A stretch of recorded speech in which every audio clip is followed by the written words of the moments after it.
direction le Canada. Une exposition vient d'ouvrir ses portes au Musée des Beaux-Arts de Montréal. Des chefs-d'œuvre de la sculpture romaine issus de la collection Torlonia, la plus importante collection statuaire privée au monde.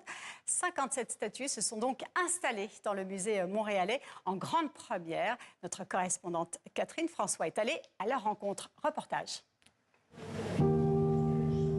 Aphrodite, Apollon, Adrien, Auguste viennent d'arriver à Montréal. Ces statues font partie des 57 chefs-d'œuvre de la sculpture romaine issus de la collection Torlonia, une collection légendaire. C'est la collection la plus grande au monde, même privée, de statues romaines, qui n'a été jamais exposée avant 2020. C'est une collection extraordinaire.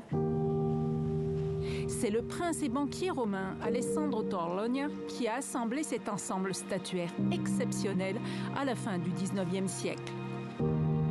Mais le musée Torlonia a fermé ses portes durant la Seconde Guerre mondiale et ses trésors sont restés cachés pendant plus de 70 ans, avant d'être restaurés pour une exposition au musée du Capitole à Rome en 2020, puis au Louvre en 2024, puis la traversée de l'Atlantique pour une tournée nord-américaine à Chicago, au Texas et Montréal.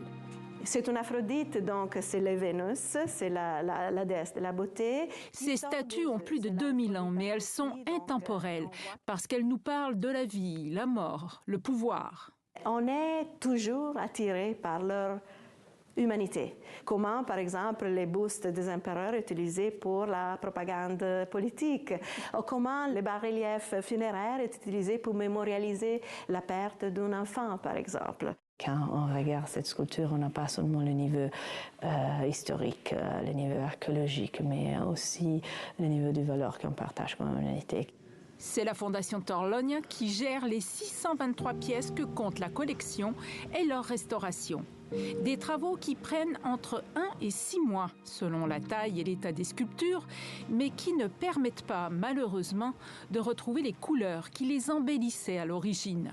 La mission de la Fondation, c'est de restaurer, d'étudier et de partager avec le public les œuvres qui sont sans vente. Et donc, on a un très grand travail à faire. Un travail qui devrait déboucher sur l'ouverture prochaine d'un musée à Rome pour offrir au public ses trésors antiques.